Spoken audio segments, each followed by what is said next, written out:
Jadi bedanya kalau orang akhir hayat itu la ilaha illallah mati, itu sudah nyata tak bawa mati la ilaha illallahnya. Nah kalau kita di pertengahan hidup ini mengucap la ilaha illallah ikhlas, sama aja sebenarnya masuk surga juga, asalkan kita bisa memeliharanya ini sampai kepada akhir hayat kita.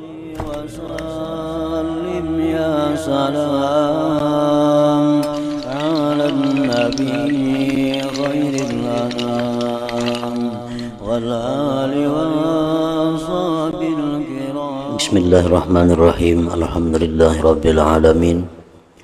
Wassalatu wassalam ala asyrafil anbiya wal mursalin sayyidina wa maulana Muhammadin wa ala alihi wa sahbihi ajma'in. Qala al-musannif al-imam Abu Hamid Muhammad bin Muhammad al-Ghazali rahimahullah wa nafa'ana bi'ulumihi. Walidzalika qala alaihi salam man qala la ilaha illallah mukhlisan dakhalal jannah.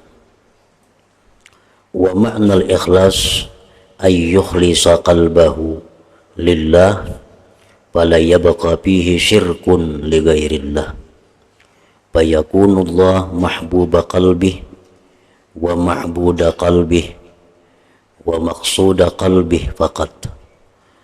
Wa man hadza haluhu fad dunya sijnuhu li'annaha mani'atun lahu min musyahadati mahbubih wa mautuhu khalasun minas sijni wa qudumun 'alal mahbub. Fama halu man laysa lahu illa mahbubun wahid wa qad tala ilayhi syauquhu wa tamada anhu habsuhu fakhala minas sijni wa mukkina minal mahbub wa ruwiha bil amni abadal abad ila akhir.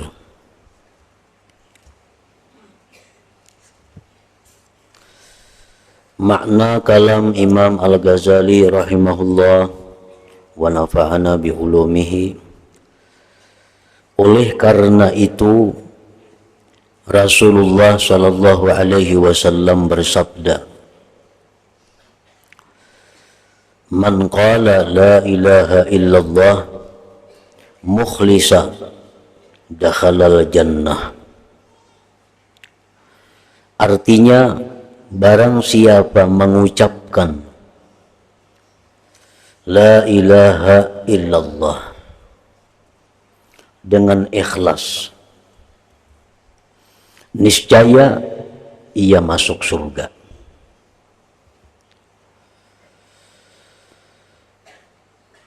Barang siapa yang mengucapkan dari kaum muslimin dan muslimat, maksudnya la ilaha illallah dengan ikhlas mengucapkannya itu, niscaya ia masuk surga. Di dalam hadis ini tidak dijelaskan berapa kali kita mengucap la ilaha illallah. Berhubung kada dijelaskan, maka satu kali pun masuk. Dalam hadis ini pula tidak dijelaskan mengucapkannya itu apakah di akhir hayat atau di pertengahan hayat.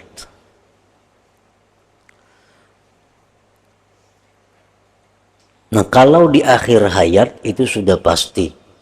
Man kana akhiru kalamihi la ilaha illallah dakhalal jannah. Sedangkan di sini kada disebutkan apakah itu akhir hayat ataukah dia masih sihat, masih sigar bugar. Asalkan dia mengucapkannya ikhlas, maka itu sudah bisa membawanya masuk ke dalam surga.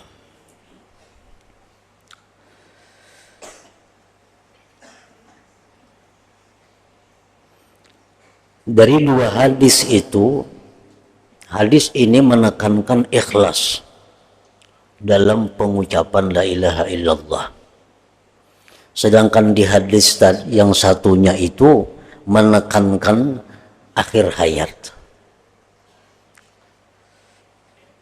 Jadi kalau orang itu akhir hayatnya mengucap la ilaha illallah dalam keadaan ikhlas, maka itu sudah pasti, sangat pasti bahwa dia masuk surga.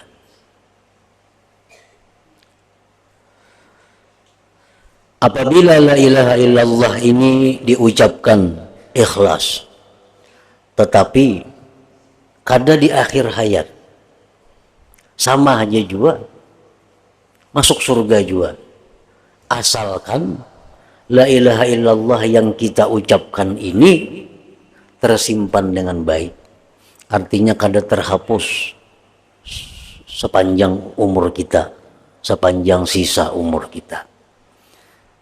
Nah, jadi bedanya kalau orang akhir hayat itu la ilaha illallah mati, itu sudah nyata tak bawa mati la ilaha illallahnya.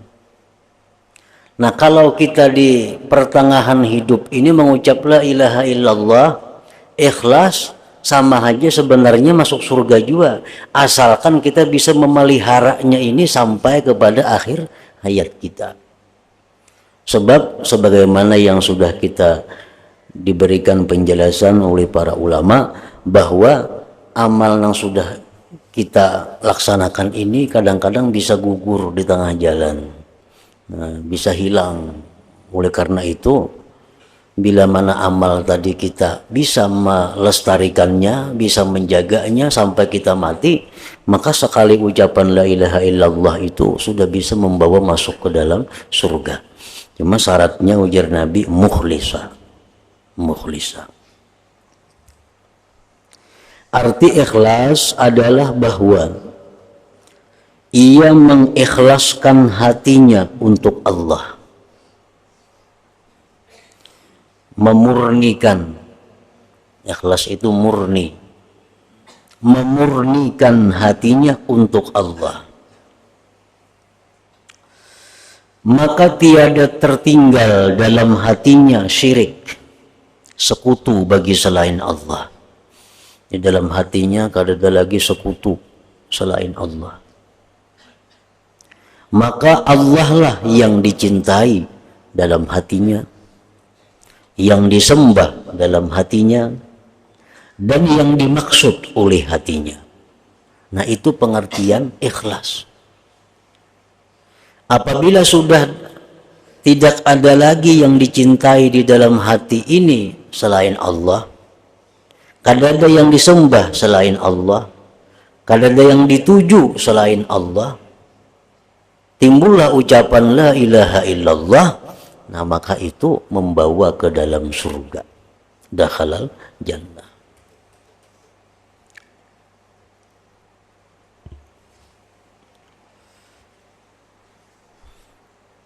Orang-orang yang mencintai selain Allah,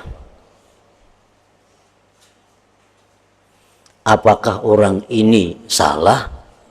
Apakah orang ini berdosa? Apakah orang ini menyekutukan Allah? Kita mencintai pasangan, laki mencintai bini, bini mencintai laki, orang tua mencintai anak, anak mencintai orang tua. Kita mencintai ada harta-harta benda. Nah, apakah itu syirik? Bisa dikatakan syirik, bisa dikatakan kada syirik. Karena mencintai selain Allah itu ada yang termasuk dosa. Mencintai selain Allah itu ada yang termasuk dosa. Bagaimana contohnya mencintai selain Allah itu termasuk dosa? Adalah orang yang mencintai selain Allah itu melebihi daripada mencintai Allah. Itu sudah dosa. Bila kita mencintai selain Allah melebihi dari cinta kita kepada Allah, itu adalah termasuk dosa.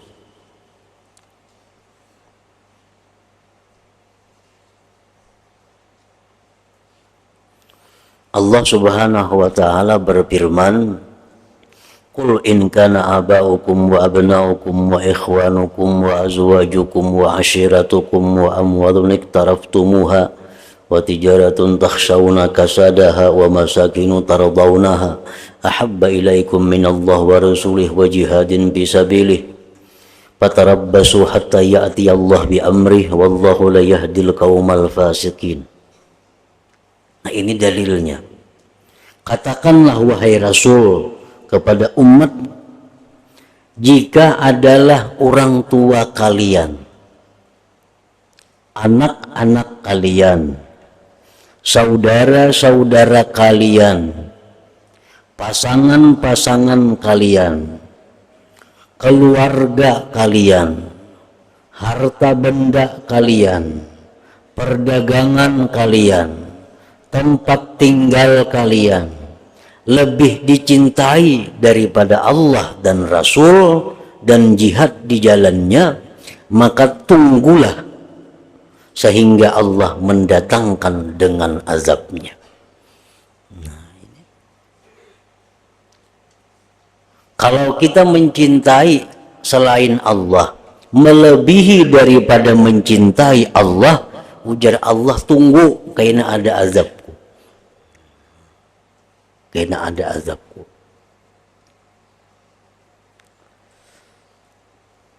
Sebab orang yang mencintai selain Allah melebihi daripada cinta kepada Allah, itu mau berbuat macam-macam demi yang dicintainya, walaupun itu kada disenangi Allah. Jadi akibatnya itu.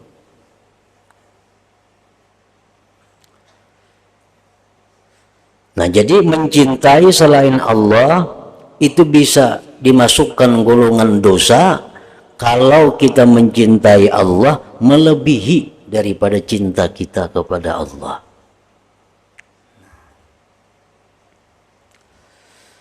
Nah, kemudian yang kedua, ada cinta kita kepada selain Allah itu boleh. Boleh kita cinta kepada selain Allah.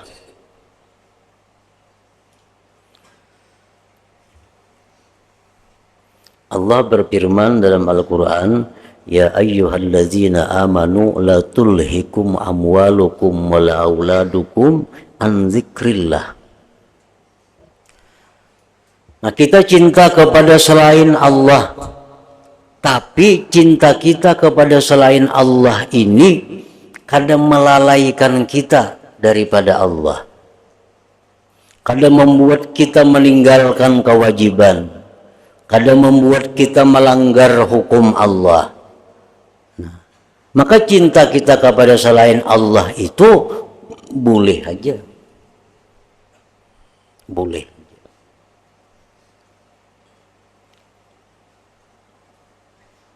Kita mencintai anak, keluarga, harta, benda, cintai kawan, mencintai siapa. Tapi kita kada pernah melanggar hukum Allah gara-gara mencintai itu. Kita kada pernah meninggalkan kewajiban gara-gara mencintai itu. Nah, ini boleh aja. Boleh. Kita mencintai harta, tapi kita kada pernah juga gara-gara cinta harta ini sawat kada tersembahyang sampai melanggar hukum Allah. Ada orang kesayangan di duit, nah kesayangan di duit, takutan berpisah lawan duit nih, makanya musim perampok, makanya musim maling, lalu diandaknya duitnya di tempat yang dilarang Allah. Nah, ini ngarannya apa? Mencintai duit lebih daripada mencintai Allah. Mencintai duit berani melanggar hukum Allah. Nah, ini jadi dosa ini. Kita mencintai duit, kesayangan lawan duit ini kalau pindah hilang, dirampok orang, dicuntan orang, diandak duitnya di tempat yang dilarang oleh Allah, di tempat yang dimurkai Allah. Karena di situ dianggap aman. dianggap aman, kada bakal dirampok orang, kada bakal dicuri orang. Nah ini orang ngarannya apa? Menyayangi duit biar bertentangan lawan Tuhan. Nah ini salah nih tuh, salah. Tuhan tuh menyuruh aja sayang lawan duit, tapi jangan sampai gara-gara duit nih tuh sampai melanggar hukum Allah. Jangan sampai gara-gara duit itu kada melaksanakan perintah Allah. Nah itu kada boleh.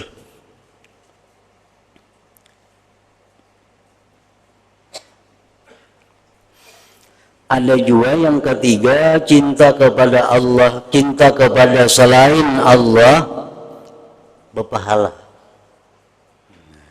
Cinta kepada selain Allah berpahala. Contohnya apa? Mencintai orang-orang yang disuruh Allah kita mencintainya. Nah, berpahala. Kita disuruh Allah mencintai Nabi, kita cintai Nabi, nah, berpahala kita. Kita mencintai anak istri, disuruh Tuhan itu. Si istri mencintai laki, disuruh Tuhan. Jadi kita cintai mereka-mereka itu karena ini suruhan Tuhan. Ini suruhan Tuhan. Mencintai orang-orang ini. Kita cintai mereka jadi berpahala. Mencintai selain Allah. Jadi artinya kada mesti salah kita mencintai selain Allah itu. Ada juga yang bujur mencintai selain Allah. Mencintai orang-orang yang disuruh Allah kita mencintainya, itu hakikatnya sama hukumnya dengan mencintai Allah juga.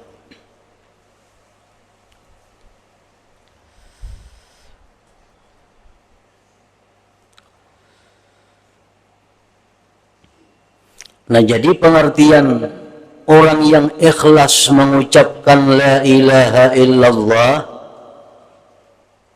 di dalam hatinya itu kada ada cinta kecuali hanya kepada Allah. Kalaupun dia ada cinta kepada selain Allah, itu disuruh Allah juga. Itu mukhlis ngarannya.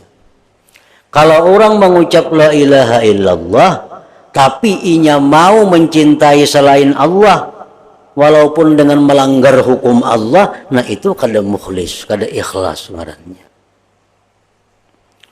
Mencintai dunia lebih daripada mencintai Allah. Kalau bertutur la ilaha illallah itu kada ikhlas. Nyatanya apa? Dia mencintai dunia lebih dari mencintai Allah. Berarti ucapan la ilaha illallah itu adalah kada bujur. Sedangkan la ilaha illallah itu artinya tidak ada Tuhan yang disembah, tidak ada Tuhan yang dimaksud, tidak ada sesuatu yang dicinta selain Allah Subhanahu wa ta'ala. Nah, jadi kada bujur itu. Kalau kita masih mencintai sesuatu walaupun itu haram, kalau kita mencintai sesuatu walaupun itu makruh, tetap kita mencintainya. Nah, ini sudah kada bujur la ilaha illallahnya.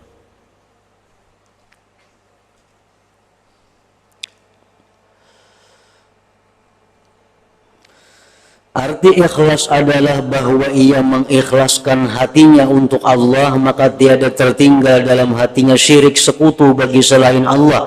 Maka Allah lah yang dicintai dalam hatinya, yang disembah dalam hatinya, dan yang dimaksud oleh hatinya. Dan orang yang semacam ini keadaannya, maka dunia itu adalah penjaranya. Kalau orang itu dalam hatinya kada ada lagi nang dicintainya selain Allah, nang disembahnya kada ada lagi selain Allah, nang ditujunya kada ada lagi selain Allah, maka orang seperti ini hidup di dalam dunia sama lawan orang yang dipenjara.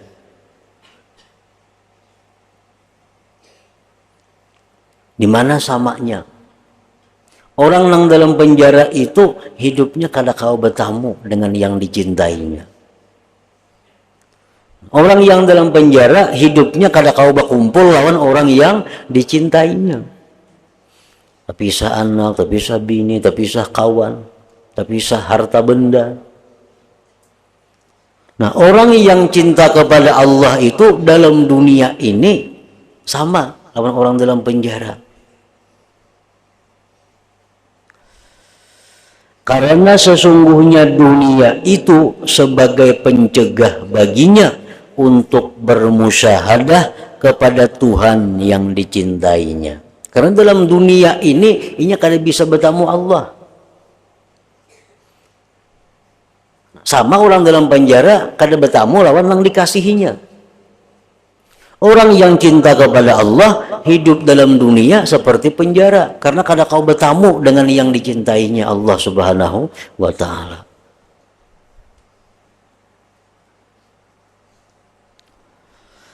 Dan matinya adalah terbebasnya dari penjara, dan matinya orang itu adalah terbebasnya dari penjara.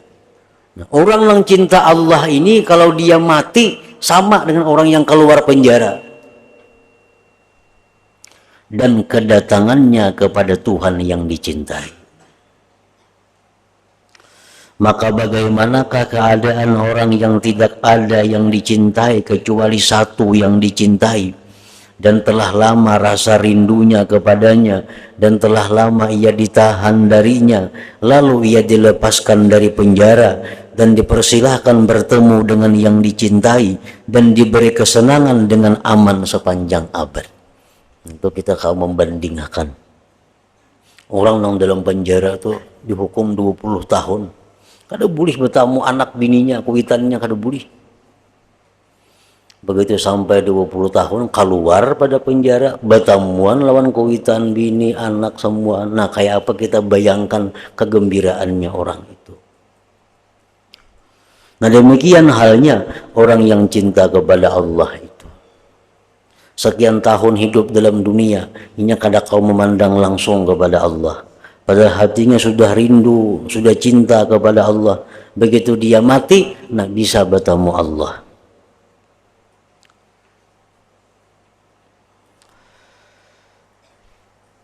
Maka salah satu sebab lemahnya cinta kepada Allah dalam hati adalah kuatnya cinta kepada dunia. Itu sudah bertentangan. Antara Allah dan dunia itu bertentangan. Maka salah satu sebab lemahnya cinta kepada Allah dalam hati adalah kuatnya cinta kepada dunia.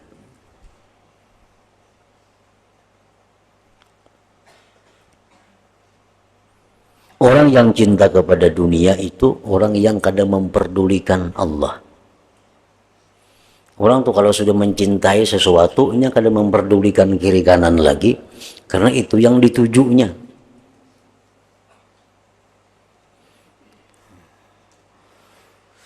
Nah, orang yang mencintai dunia kayak itu, ini kada tahu urusan Allah, kada tahu urusan Rasul.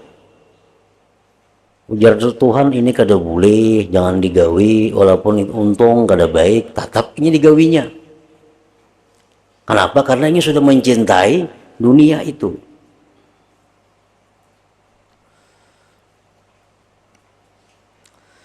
Termasuk di dalamnya dunia itu cinta kepada istri, harta, anak, keluarga, sawah, ladang, binatang ternak, kebun-kebunan, dan tempat-tempat hiburan.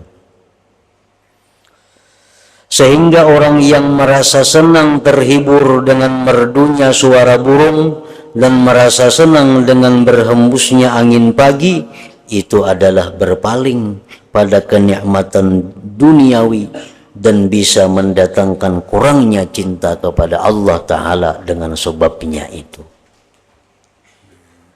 Orang yang cinta kepada Allah itu adalah orang yang mencari kesenangannya dengan Allah. Itu menunjukkan cinta kita kepada Allah itu, bila hati kita senang dengan Allah, itu berarti kita cinta kepada Allah. Bila kita mencari kesenangan dengan selain Allah, berarti cinta kita kepada selain Allah.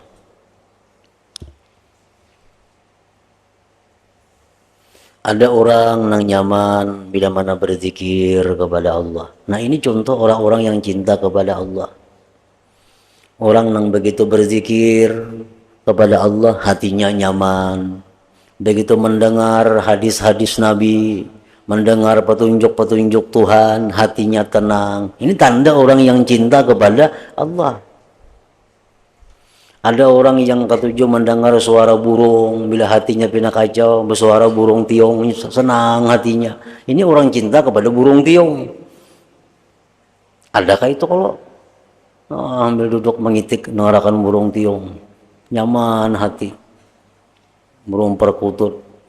Ada yang ketujuh lawan lagu, lawan gambus, bila hatinya pindah kacau, hatinya pindah kada karuan, buka gambus, duduk mengitik mengarahkan gambus. Hatinya cinta kepada gambus.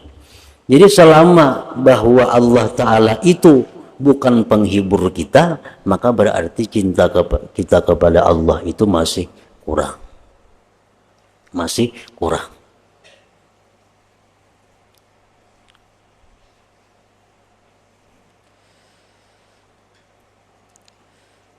Orang nang garing, orang nang sedang sarik, orangnya sedang sarik, sedang marah. Lalu jarang kawan, bawa beingat lawan Allah, bawa beingat. Ada mau ampe sariknya, Allah kada dicintainya. Nang kawan diingati lawan nang, ayo bawa berzikir. Tuh orang yang cinta kepada Allah. Kalau orang tuh cinta kepada Allah, marah inya, jadi kita bawa beingat, ampe hamdanya marah. Amun orang nang pamarah nih cinta kepada suara burung tiong andak di awaknya, nah ampe itu sariknya. Amun nang marah ini orangnya katuju di duit, may nyarik andak di duit, ampe haminya sarik. Jadi kita kadang-kadang salah nih tuh, orang nang may nyarik tuh, bu berzikir, kalinya ampe berzikir, 1000 kali berzikir, atau pakai sarik. Kenapa? Karena Allah itu bukan penghiburinya. Allah bukan penenang hatinya. Nang kawa ampih marah dengan zikir, nang kawa hilang sakit dengan zikir, itu orang-orang yang terhibur dengan Allah. Nah, terhibur dengan zikir. Jadi dilihati juga orang nang sarik itu, lihat orangnya nih. Bina bemamai, lihat ipang sedihnya ketujuh napa. Belah ketujuh bina soto, bawakan soto. Sorong soto, ampih sarik. Cari penenang hati sedih itu di mana?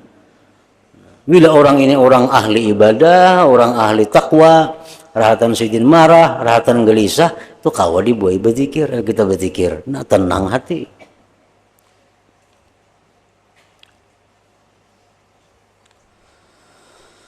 Maka menurut kadar kejinakannya terhadap dunia, maka berkuranglah kejinakannya dengan Allah. Itu sudah, rumusnya sudah. Seapa cinta kita kepada dunia, seitulah sisanya itulah cinta kita kepada Allah. Bila cinta kita kepada dunia ini 70%, berarti cinta kita kepada Allah 30%. Kawan dilihat dari mana? Dilihat dari kesibukannya. Manusia itu sibuk melayani yang dicintainya, itu pasti. Manusia itu sibuk melayani orang yang dicintainya. Itu diterima akal. Kalau orang berakal menerima itu. Manusia pasti sibuk melayani orang yang dicintainya. Nah, kalau ingin cinta kepada dunia, sebagian besar waktunya melayani dunia. Ibarat siang itu 24 jam, lah bisa paruh punya urusan dunia aja. Kesibukannya, siangnya, malamnya, urusan dunia. Kada di pasar, di rumah menghitungi duit, mencatati hutang piutang segala macam. Karena apa? Karena inya cinta kepada itu. Lalu itu yang dilayaninya. Orang-orang yang cinta kepada ilmu, kebanyakan waktunya sibuk dengan ilmu. Belajar, mutalaah, cari kitab ini, habis waktu akhirnya urusan ilmu. Karena dia mencintai ilmu. Nah, orang yang cinta kepada Allah, hari-harinya pun sibuk melayani Allah. Nah, kesibukannya berzikir, kesibukannya menuntut ilmu, kesibukannya membantu orang lain, kesibukannya melayani hamba Allah. Jadi Kadang alih kita mengukur itu, apakah kita ini termasuk orang yang cinta kepada Allah atau cinta kepada selain Allah. Nah, mana yang banyak kita layani, mana yang banyak kita layani, itulah yang kita cintai. Maka bila mana kita ini kurang cinta kepada Allah, bila kurang cinta kepada Allah, takutan kita, takutan bertemuan, takutan mati, takutan mati. Selama kecintaan kita kepada Allah itu kurang daripada batas yang dituntut, kita takutan, takutan mati itu. Nah, kalau sudah kecintaan kita kepada Allah sampai kepada batas yang ditentukan, apalagi melebihi daripada itu, maka orang ini kada peduli lagi dengan mati. Mati kah hidup kah kada jadi masalah.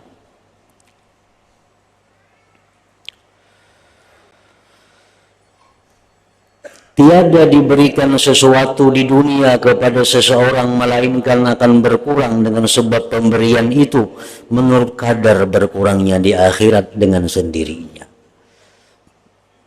Kadar kelezatan kita bertemu Allah tergantung kadar kecintaan, kerinduan kita kepada Allah.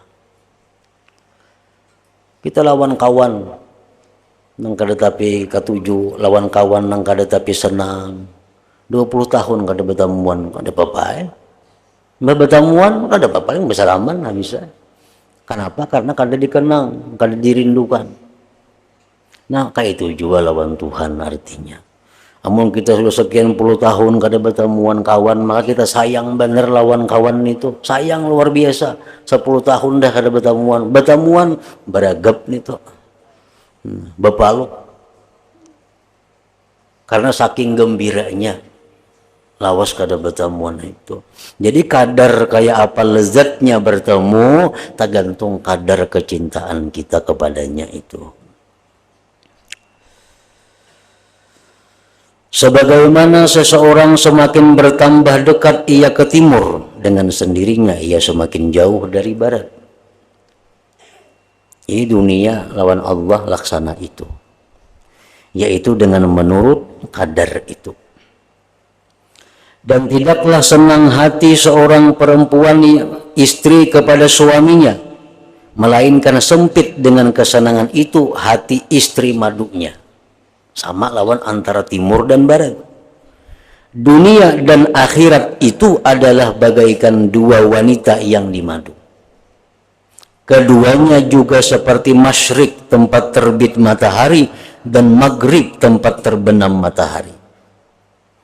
Maka telah terbuka hal yang demikian bagi orang-orang yang mempunyai hati dengan terbuka yang lebih jelas dari penglihatan dengan mata. Dan cara mencabut cinta dunia dari hati. Sudah tahu tadi bahwa cinta dunia inilah yang mendinding daripada cinta kepada Allah. Mencintai dunia inilah yang mendinding kita mencintai Allah. Namun kita lihatkan seadanya aja, ya kayak itu jadinya. Kita bertemu Allah dalam keadaan susah, dalam keadaan sakit.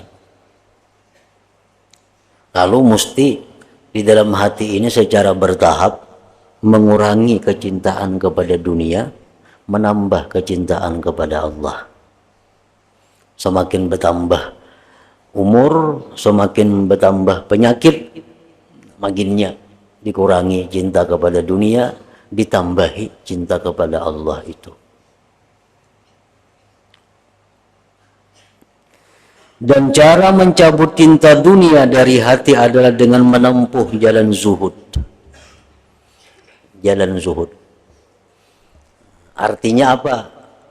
Kita buangi, kita tinggalkan dunia kita yang paling banyak mengganggu pikiran kita. Buangi itu. Secara langsung ada kawa sekaligus, ada kawa. Kecuali orang-orang istimewa yang diberi hidayah oleh Allah. Kalau jalan tarbiyah, jalan suluk, kita banyak mempunyai kegiatan-kegiatan dunia. Umpamanya kita berdagang seminggu 7 hari. Seminggu 7 hari. Nah itu dikurangi. Umpamanya sehari dikurangi. Nah, yang dikurangi sehari itu jangan digunakan untuk dunia juga.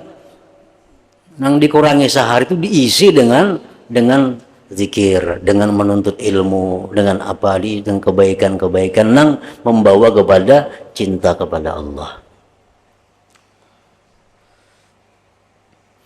Kita 7 hari berusaha, 7 hari ini berusaha.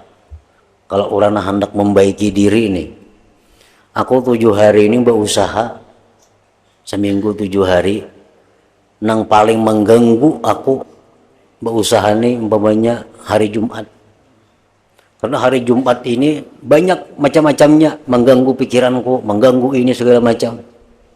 Nah, kalau kita hendak jadi orang yang baik tadi, dibuang ya nah hari Jumat ini. Ditutup nah hari Jumat nih, kada usah lagi kesibukan dunia. Karena sudah nyata ini mengganggu. Umpamanya orang ada berisi usaha 3 macam. Pertama, dagang hintalo. Yang kedua, usahanya ada misalnya bertukar gatah. Yang ketiga ada usahanya ini berdagang ini, banyak bisa usaha. Nah, yang 3 usaha yang mana yang paling banyak menyita pikiran? Itu yang diampihi dulu. Itu yang diampihi.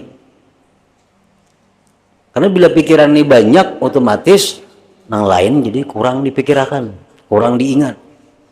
Oh, nang dagang hintalo yang paling banyak masalah, mahya akan pacah, mahya akan tambuk, mahya akan buruk segala macam. Nah, ampihi dagang hintalo ini cukup dengan 2 usaha yang lain. Amun kita berpikir hendak menambahi usaha itu jauh benar lagi kedudukan kita ini. Kita ini makan cukup diberi Tuhan lah, pakaian cukup, kendaraan ada, rumah ada, usaha ada. Sudah haji, sudah apa, sudah cukup sudah ngarannya. Berpikir pulang menambahi usaha yang ada supaya dikembangkan ini makin jauh benar orang ini. Nang ada lagi sudah labihan inya. Berpikir pulang menambahi usaha. Orang mengurangi. Ini urusan mengurangi, ini kada menambahi. Umpat pulang berusaha di situ, orang pinarami di situ, umpat juga berusaha di situ. Orang rame bersarang burung, umpat juga membangun sarang burung. Orang berusaha ini, umpat juga berusaha ini. Nang ada lagi sudah kada tapi kau beramal lagi. Nang ada lagi sambayang sudah kada husu. Ditambahi pulang semacam ini. Kada kawa jadi orang nang yang kayak kitab nang kita baca ini kada kawa.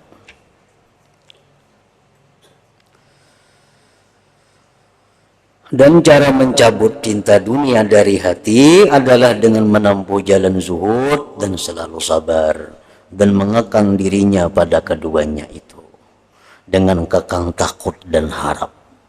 Maka apa yang telah kami terangkan terdahulu dari beberapa makam seperti tobat, sabar, zuhud, takut dan harap itu adalah sebagai pendahuluan. Mesti tobat dahulu, karena tobat ini membuka cinta Allah. At-taib habibullah, orang yang tobat itu kekasih Allah. Kayak apapun kita hendak mendekati Allah, kuncinya tobat dahulu. Hendak berparak jadi orang dekat lawan Allah, tobat dahulu, mau kada mau. Karena dengan modal tobat itu Allah jadi sayang. Nah, sayang itu modal kita untuk bisa berparak. Namun masih kita maksiat, banyak digawi, kada kau berparak lawan Tuhan. Jadi itu pendahuluan, di mana dengan pendahuluan ini diusahakan akan salah satu dari 2 rukun mahabbah, yaitu mengusungkan hati dari selain Allah.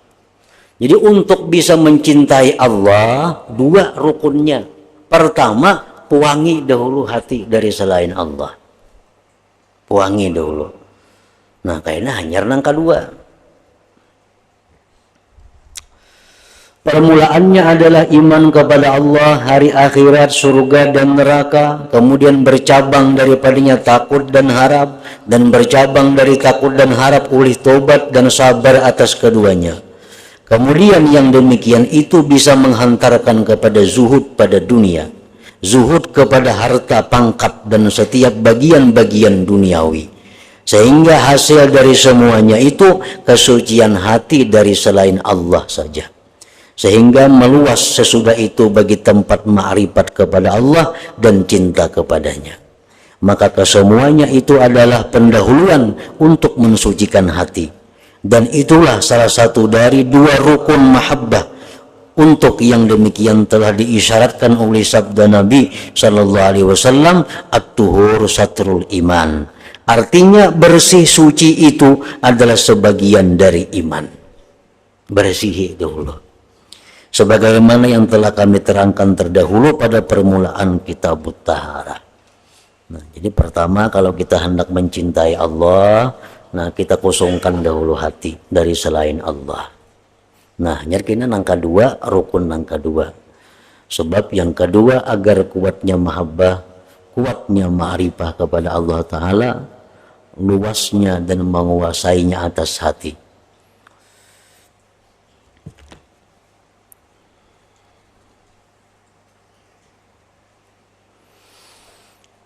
إلى حضرة النبي صلى الله عليه وسلم الفاتحة